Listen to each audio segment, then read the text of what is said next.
want to demonstrate today is the Lee loader. In the midweight catalogue, it's called the Lee Classic loader. Now I think, it's been around for a long time, I know that. But for many people, this may be the first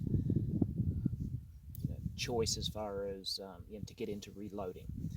And the reason for that is that it's very inexpensive, fairly simple, so you can get into reloading. This whole kit was under $40, so very inexpensive. It's got some drawbacks. So I bought this kit first about 10 years ago, maybe 15, and I used it for maybe a year, and it was pretty good. I was able to do a lot of reloads. The drawbacks are it does not fully case size the bullets. So what that means in real life is that if I shoot them in one, such as my Black Hawk was the worst for it. If I was to shoot one of my reloads, if I was to shoot a bullet or cartridge out of this, chances are I wouldn't be able to shoot it out of a lot of the other 45 Colt firearms I had. So that's the drawback. The biggest drawback is that it only neck sizes, so that if you've only got one firearm and you're using that firearm to reload and then shoot it again in that firearm, absolutely not a problem, because it'll still chamber and you can keep on using it. However, if you've got multiple firearms in the same caliber, same cartridge, then this may not be the best setup, because it may not work between both of them. It may, but it may not. Anyway, that's the biggest drawback of this, and why I stopped using it and went to a Lee. I think it's a Lee single stage, or maybe it's an RCBS, but a single stage press, and that gave me a lot of extra options. Alright, so when you get the kit, it's going to have, on this piece of paper here, all your different different loads. So it'll tell you type of bullet, amount of powder, and most of the powder, and I'm talking about smokeless at the moment, most of the powder you use will be measured by this little measuring scoop. 0.7 cc listed on the the instruction sheet there. So do not, especially when it comes to smokeless powder, do not deviate from the instructions that came with the kit, because you can end up having an unsafe cartridge.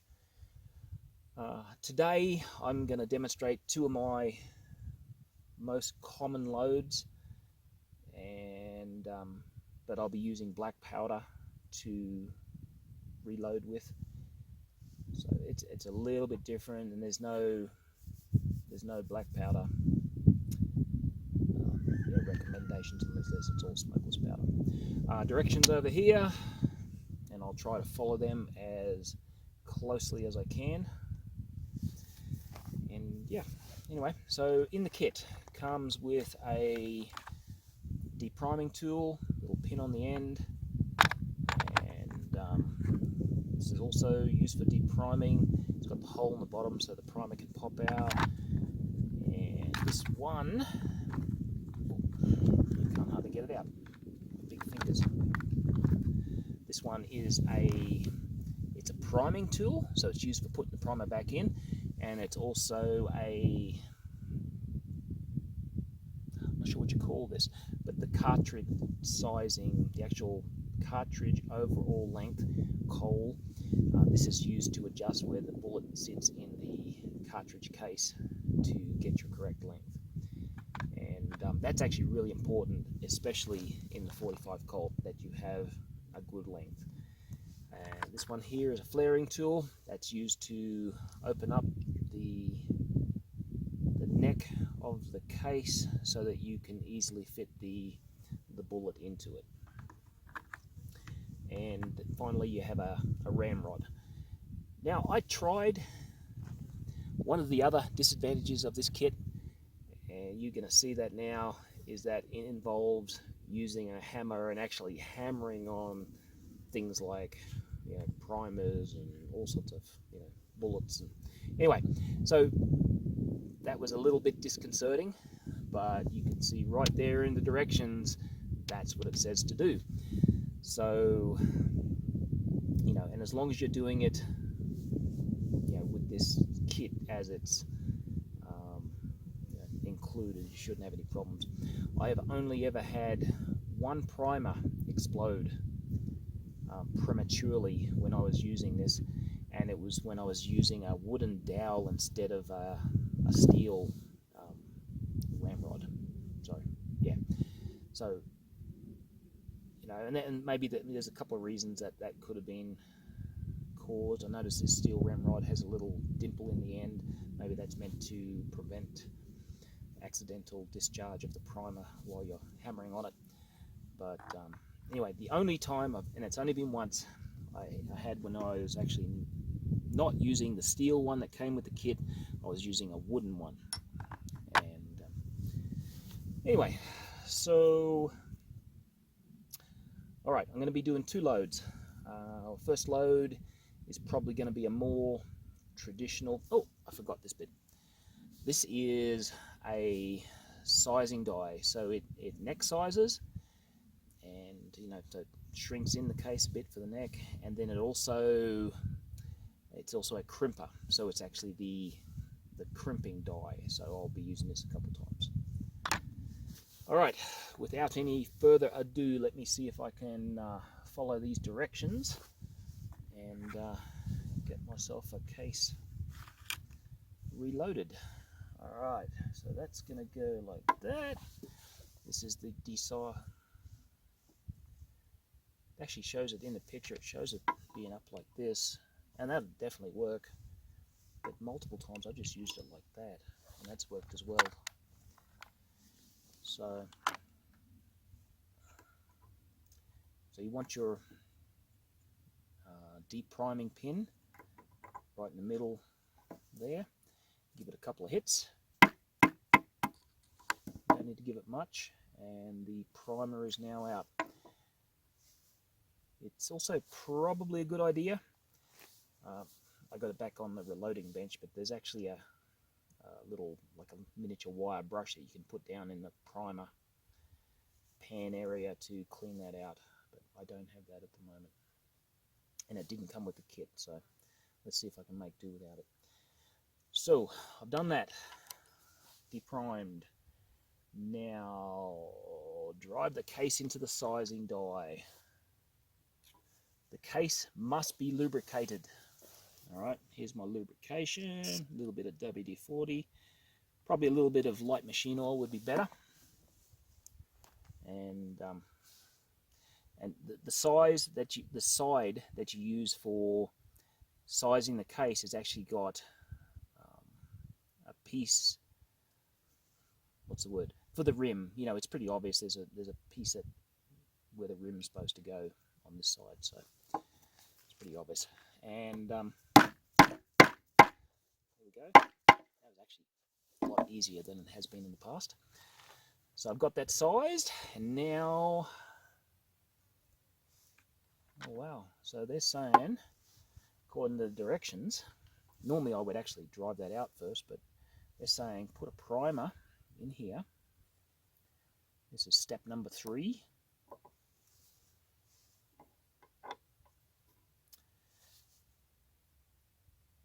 And all right, use several light taps, and once again I'm using that side that's got the little divot on it. Several light taps on the priming rod to to force the shell out of the die into the primer. You'll be able to tell when the primer is home by the sound. Never try to seat a primer after the powder has been added. Okay, so bang. All right, that went off.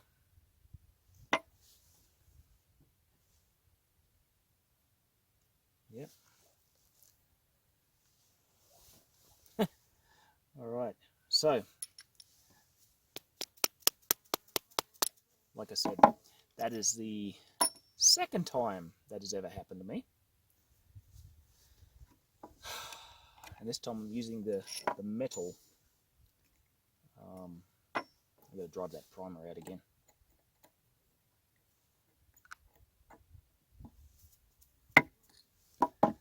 Primer's out. All right, I'm going to re-prime the case, re-size the case. Now last time I was trying to follow the directions 100% as to what they had in there. This time I'm going to do it a little bit differently. I'm actually going to drive the case out of the sizing die first. Oh, I just dropped it.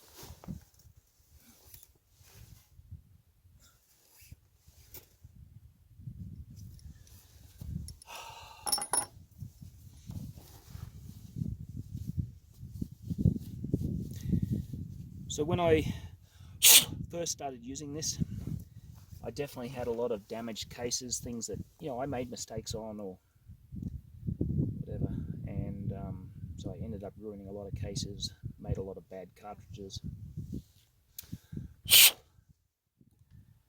But okay, so I'm going to set that primer there.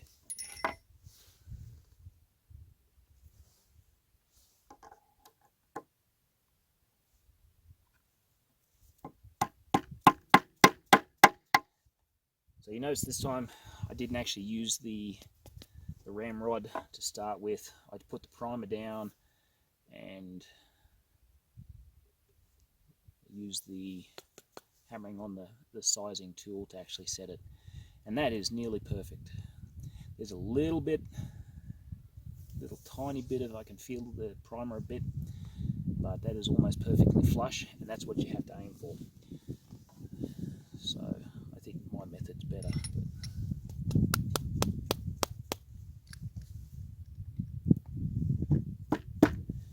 So I'm just using the ramrod now and the de-priming tool to drive the case out. Alright, so good there. Alright, number 4.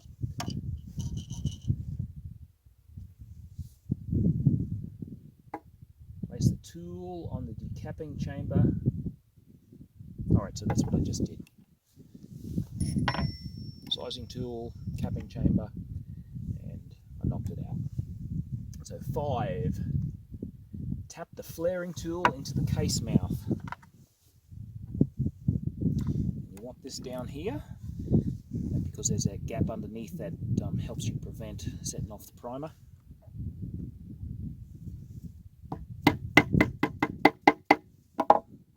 Alright, and I've flared out the case mouth. Now it comes to the point where I'm supposed to measure the amount of powder. Once again, I'm not going to be using any of their loads here because I'm going to be using real black powder. And I've got some already measured out.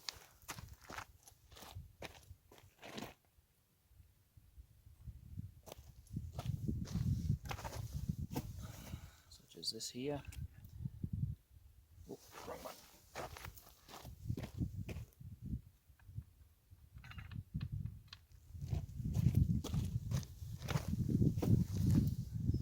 So I'll be loading, in this first load, I'll be loading these 250 grain lead flat noses, which is fairly typical of 45 Colt, especially for cowboy action if you're using these lever actions. So you want to put in enough powder that you get very slight compression. It doesn't have to be a lot. Once again, this is with real black powder, and kind of ends up, as far as how much powder I've got in there, ends up that the powder comes up to about this crimp on these cases. All right? And as I put the bullet in, it's going to come up to about there. So the bullet's just barely going to compress the powder. All right, so I've completed step 6. Step 7 is drop a bullet. It says drop a bullet into the die. What they're saying is it works better, maybe, sometimes it works better to drop the bullet in like that. That might have worked. Make sure these dies are aligned, and this part here is actually used to set the bullet to the correct depth. All right.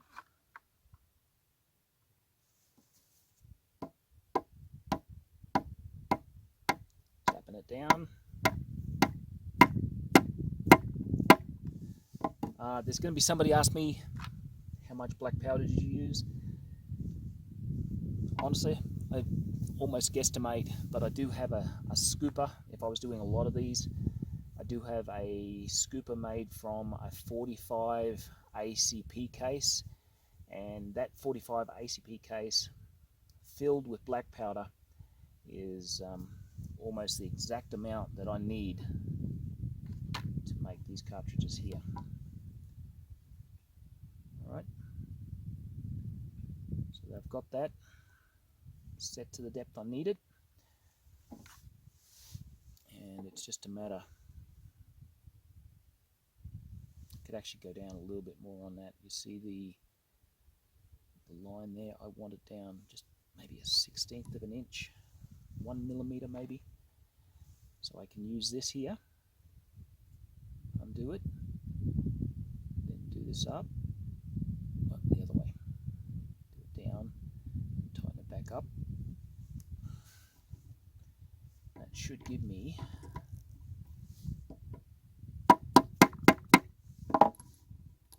there we go. That's a little better.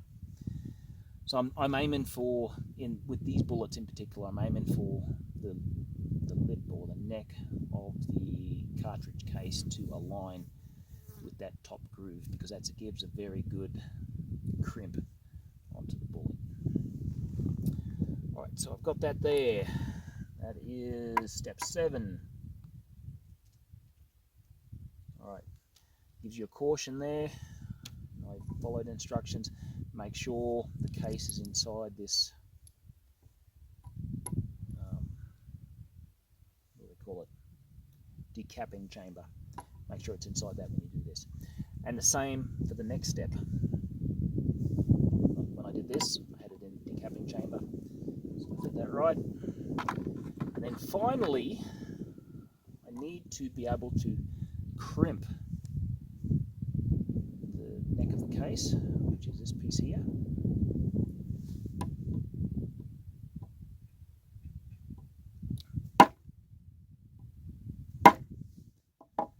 Not too hard. And just a visual inspection, and it looks like I've got a pretty good crimp on that. Alright, so that's that one. The other case that I want to do, and this is the one I mostly do with this type of reloading kit because it's simple and works well with black powder. I've got that on the right spot. Alright, so I've got deep primed.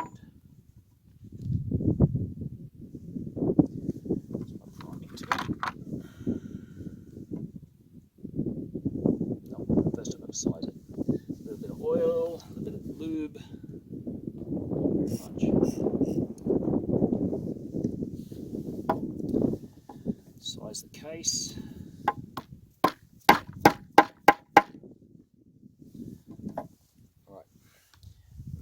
make a slight deviation from what they recommended in that I'm going to drive the case out first.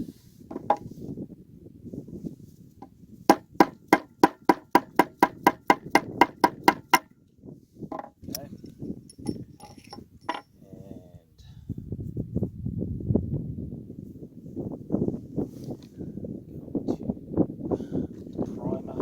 And priming tool, put the case on there.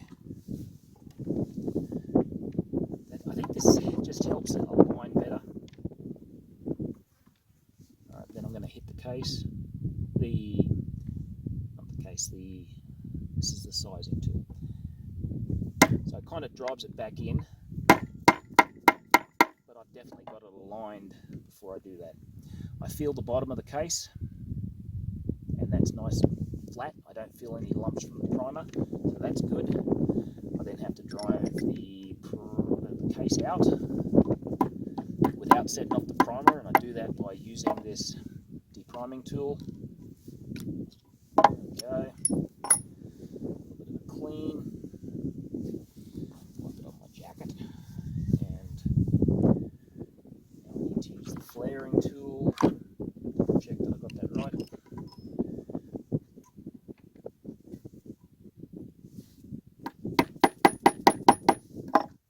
Okay, let's flare it out.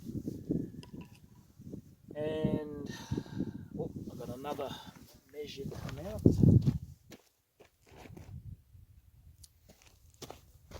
So with this load I'm doing, this is my 454 ball load. I fill the case almost to the top, about 1/8 of an inch from the top, so that the ball gives just a little bit of compression.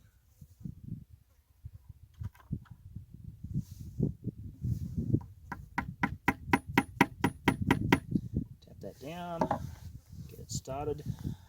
Now normally what you would do, and I could still do this I guess,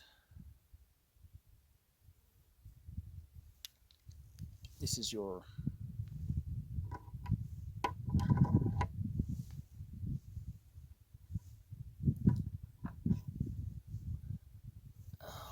make sure the ball is set at the correct depth.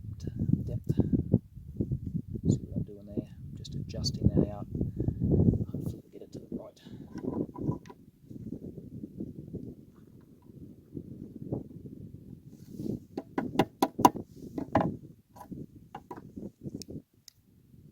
So that ball is just a little bit high. It needs to come down just a little bit. What I'm aiming for is that the center line of the ball, I want to align with the top of the case, so the top of the case crimps in right on the center line, right at the widest part of the ball. And it takes a bit of dinking around with this tool here to get it to the right spot. That should be pretty close.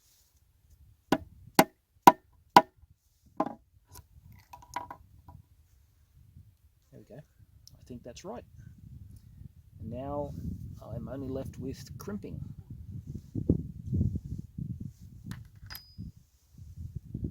And there's my crimp side there.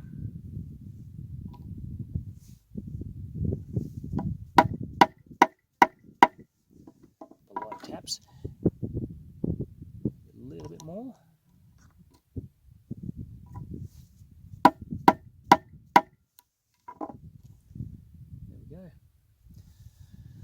Alright, so this bullet here works very well in revolvers. Well, this cartridge here works very well in revolvers. It does not, however, work very well in my lever action. And the reason for that is it's just a little bit too short.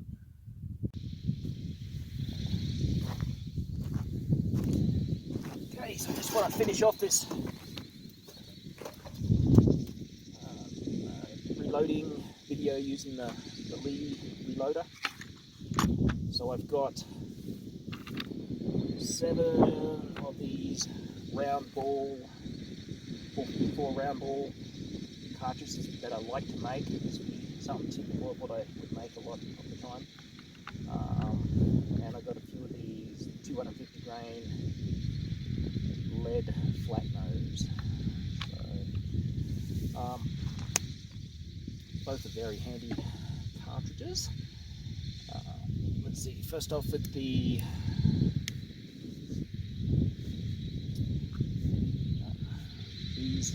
lead round nose. I really like them for use in my revolvers, including my replica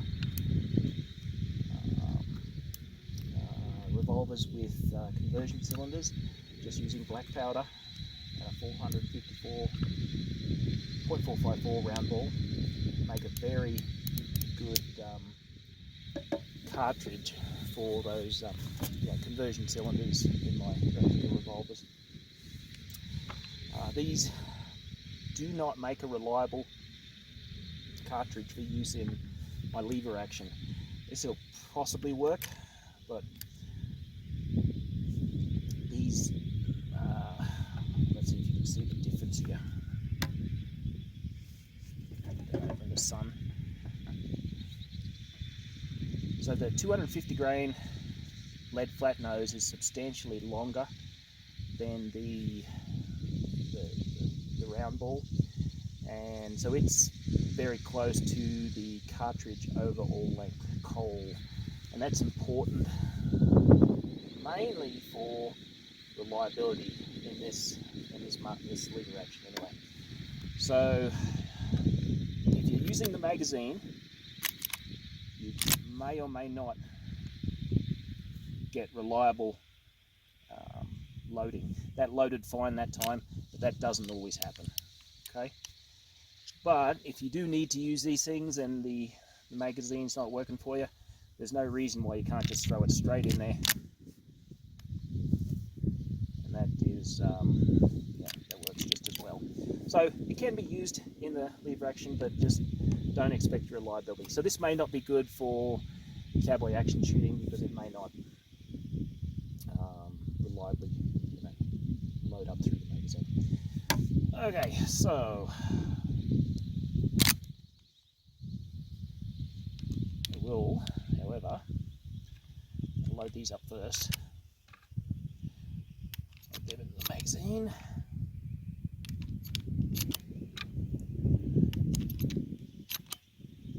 I'll see what I can.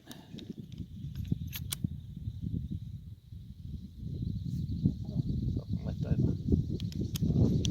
Go. So I've got a 250 grain red flat nose, followed by the round ball, and the rest are all red flat nose. So let's see if that works. One of the problems I had, like I cut it out of there was the first part of this video when I was actually doing the loading, and I tried to demonstrate the problem with the unreliability of the shorter cartridge round ball, and it actually kind of loaded like it did there now, but it got jammed in the actual bullet, got jammed in the barrel because I didn't get a good enough crimp on that neck of that cartridge. So crimp is very important, and it's very finicky with these reloaders, so that's something to keep in mind. Hopefully I've got all these crimped well, and hopefully I'm not going to have any trouble. My glasses on.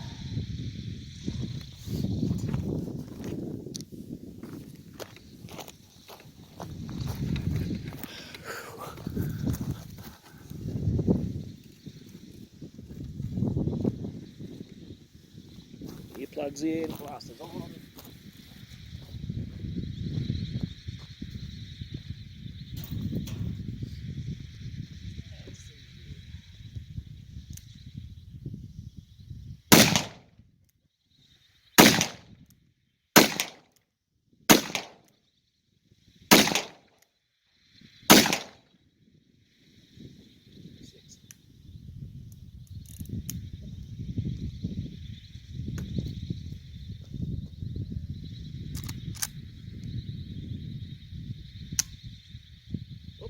Safety's on.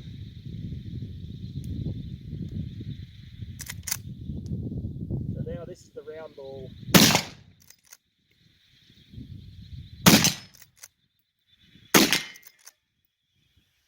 Shot off the bog.